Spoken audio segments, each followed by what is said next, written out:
Sekarang kita akan melakukan praktek compounding pembuatan pulvis aspersorius atau serbuk tidak terbagi, pulvis aspersorius tabur.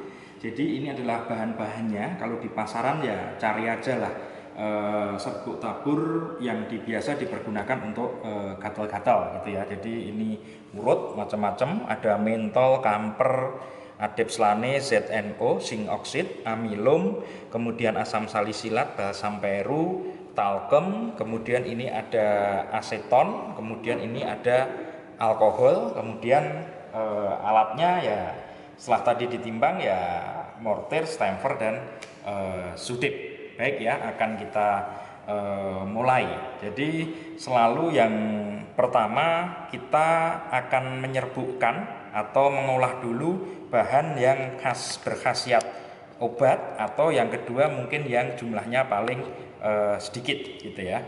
Yang pertama saya akan karena harus syaratnya itu halus, sumukin, dan kering kan banyak ya, harusnya serbuk-serbuk ini harusnya nanti kering dan tidak menggumpal. Yang pertama balsam peruvianum akan kita proses terlebih dahulu gitu ya. Jadi balsam peru bisa dibantu dengan stamper. Oke, diambil, dibersihkan, dipindah ke mortir semua. Stamper bisa digunakan untuk membantu membersihkan, oke ya. Nah, kemudian untuk mempermudah kelarutannya atau mudah bercampur, kita larutkan dengan larut yang sesuai. Ada alkohol dan aseton, kita akan pakai aseton untuk balsam peru ya. Kita tetesi dengan aseton balsam perunya, kemudian nah ini akan membuat lebih mudah dia untuk larut gitu ya. Nah, kemudian kita keringkan dengan talkem ya. Keringkan dengan talkem.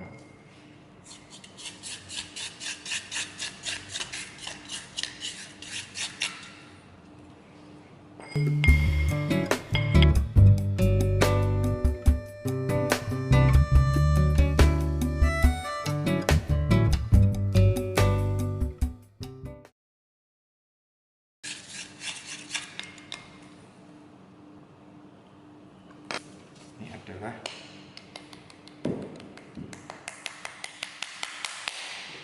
hasil penyerbukan dari balsam peru tadi ya. Jadi bahan-bahan yang seperti ini memang perlu kita serbukkan. Seperti contohnya ini adepslane ya, kita ambil, ingat kemarin tekniknya.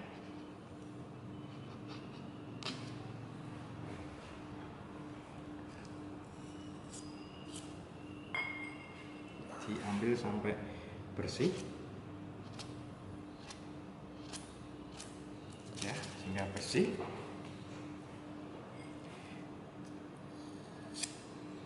Sama dengan balsam peru, maka adepslane juga kita keringkan atau kita tambahkan dengan aseton untuk mempermudah kelarutannya.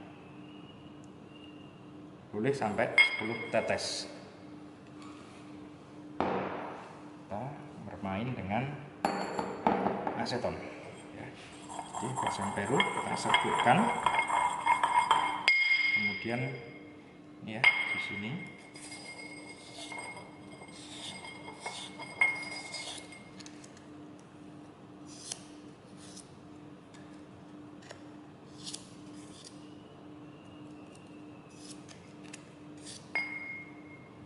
adepslane maksud saya. Nah, ini kita ambil sedikit lagi untuk membantu mengeringkan dari adepslane.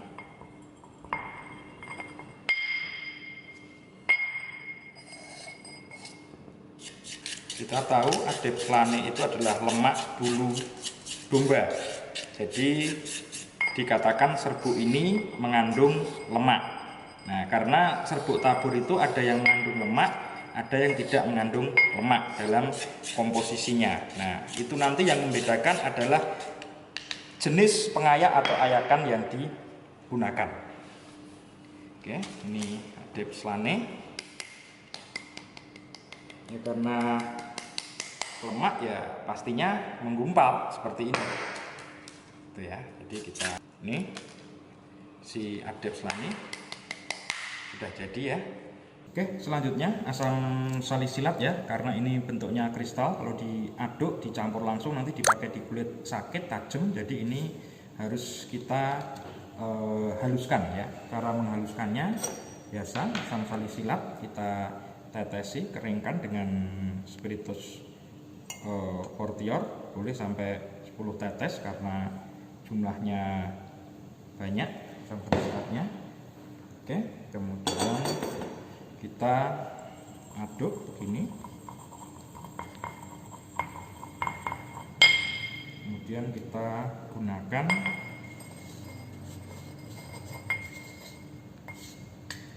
kita tengahkan dulu asam salisilatnya, kita keringkan dengan talkum.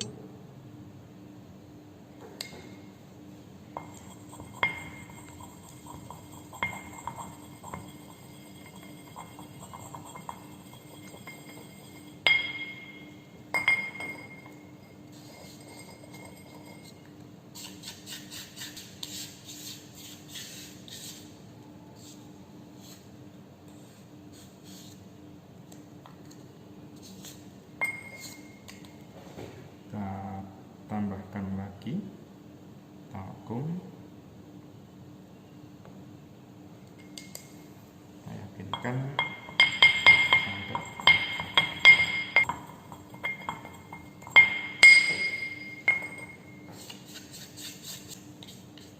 ya.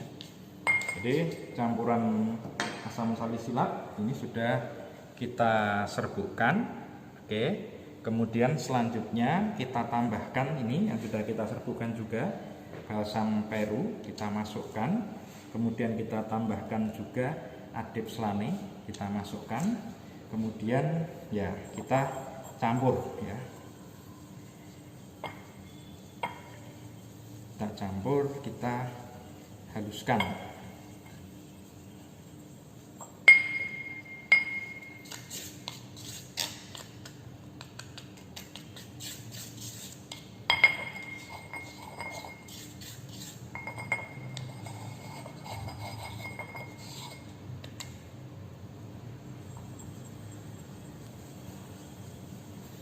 Ini serbuknya kelihatan ya menggumpal ya, karena tadi mengandung lemak, bahannya lengket dan lain sebagainya. Jadi serbuknya masih menggumpal.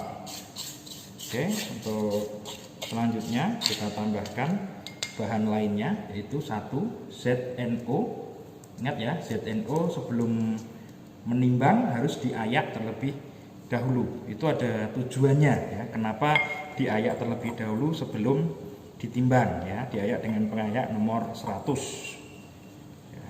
Ini kita ZNO kita campur, nanti yang menggumpal tadi dengan tambahan banyaknya bahan kering akan semakin bagus konsistensinya.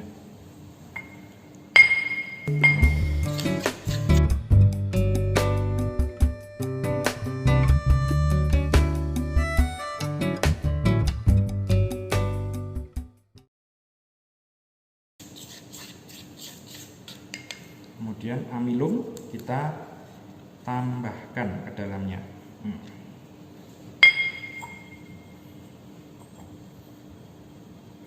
Ini akan semakin membuat serbuknya, gumpalannya menjadi berkurang.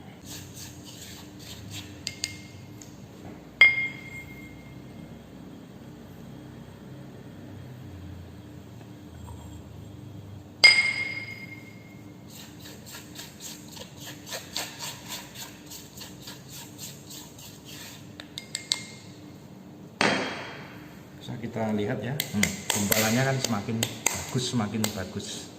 Oke, sekarang kita tambahkan sisa-sisa bahan yang ada, yaitu talkum. Kita tambahkan lagi talkumnya.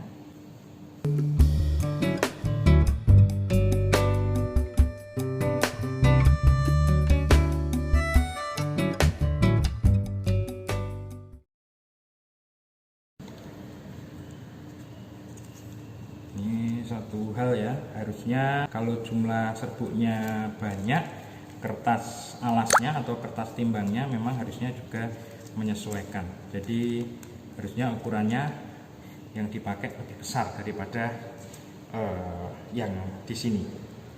Oke, nah ini kita tambah. Nah kemudian terakhir ya, kita ambil lagi talkumnya, enggak apa-apa, sedikit lagi. Nah, karena untuk membantu membuat halus. Oke ya. Syarat serbuk tadi di depan saya sampaikan bahwa harus halus, homogen dan kering gitu ya.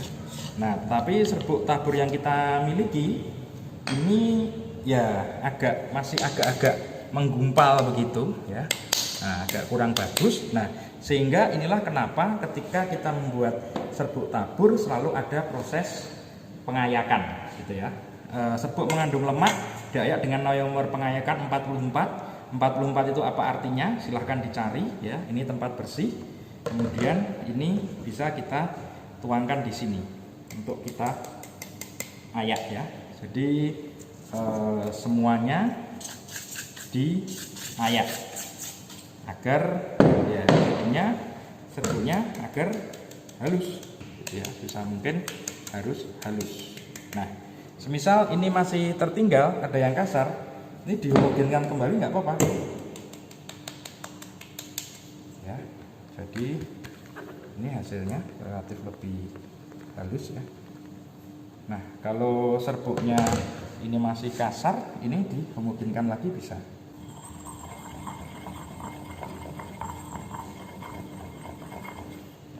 Bisa mungkin ya, kalau bisa sih semuanya bisa halus dan homogen biar tidak ada yang tertinggal di mortir, saver atau ayakan. Oke ya, ini sisa tinggal sedikit. Nah, taruh lagi ya.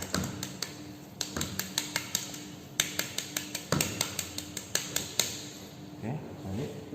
Nah inilah hasil serbuk kita, tapi ini belum selesai gitu ya, karena kita masih menyisakan ada dua bahan, yaitu ada kamper dan ada mentol ya. Kamper ini sama. Oke, kita pakai alkohol untuk melarutkan.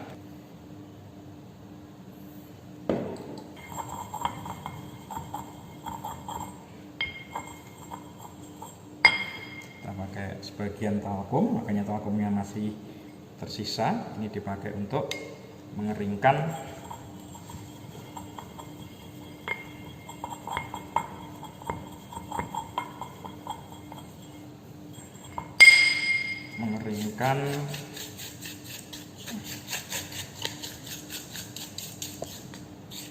kamper yang kita miliki.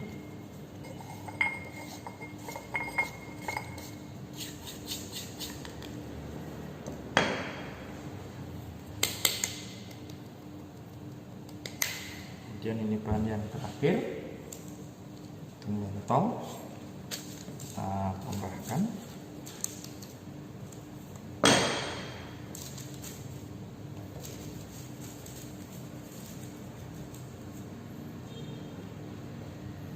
Oke, ini juga sama, kita pakai alkohol untuk membantu kelarutan dari mentolnya. Ya, kira-kira aja.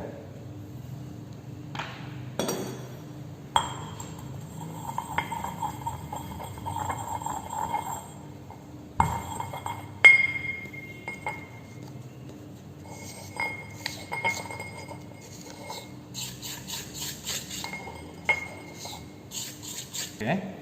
Kemudian ini kita taruh terakhir adalah sisa dari talkem kita, sehingga kita yakinkan bahan benar-benar bersih.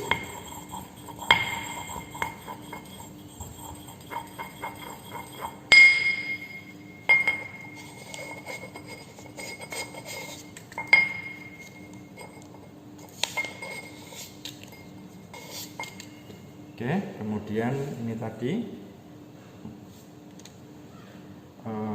camphor kita masukkan ya, kita haluskan, kita homogenkan.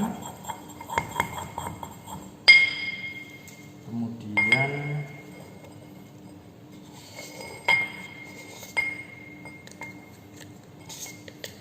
kemudian kita tambahkan hasil ayakan kita tadi. Ya, kita tambahkan dengan bantuan Sudip, tidak apa-apa. Nah, jadi sebenarnya ada diskusi yang menarik, kenapa camphor dan mentol tidak ikut diayak. Nah, itu ada jadi diskusi yang menarik, kenapa camphor dan mentol itu tidak ikut diayak ya. Sehingga tadi ada dua pengerjaan. Yang pertama memproses adepslane, balsam peru, asam salisilat, ZNO dan amilum, kemudian sampai selesai ya, dibantu dengan talkum. Kemudian terakhir kok masih menyisakan dua bahan, yaitu camphor dan mentol, dan ternyata camphor dan mentol ini tidak ikut diayak. Nah, pasti ada alasannya kenapa camphor dan mentol tidak ikut diayak. Nah, ini sisa bahan bisa ditambahkan langsung, pastikan semuanya bersih.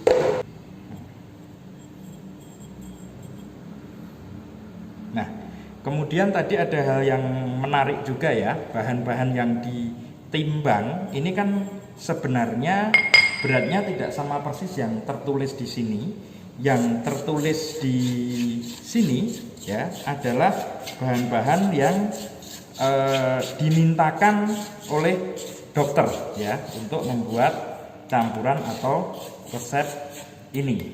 Nah, akan tetapi saat penimbangannya ternyata dihitungnya dilebihi 10%. Jadi kalau amilo 4 gram itu tadi menimbangnya adalah 4,4 gram ya, atau 4.400 miligram ya. Tadi belum dituliskan ya. Di sini dituliskannya seperti apa yang diminta oleh dokter. Nah, kemudian serbuknya setelah ini gitu ya. Setelah ini dihomogenkan gitu ya.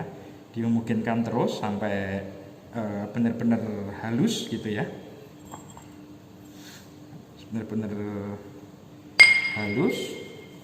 Ini nanti harus ditimbang sesuai berat yang diinginkan dokter. Kalau di resep tadi kan beratnya 25 gram ya. Jadi nanti ditimbang segitu ya. Jadi intinya ini sudah ya. Misalnya ini sudah jadi gitu ya. Ini misalnya produk akhir kita dengan serbuk tabur kita, serbuk tabur. Nah, kemudian serbuk ini yang terjadi di sini ya, ini hasil akhir ini nanti ini masih ditimbang sesuai berat yang diperlukan. Kemudian setelah beratnya tercapai dimasukkan ke dalam wadah atau pot. Kemudian kalau masih sisa ya sisanya dibungkus ya, biar enggak diberikan ke pasien, enggak dipakai.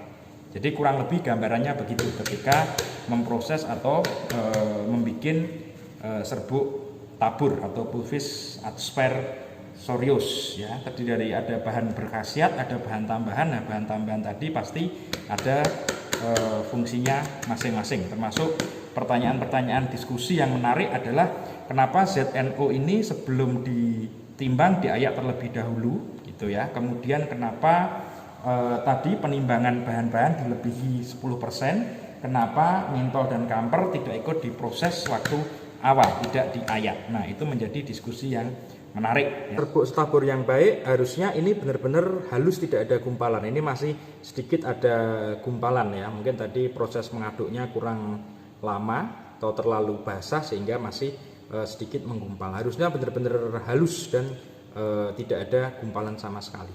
Kurang lebih begitulah percobaan kita untuk serbuk tabur. Terima kasih.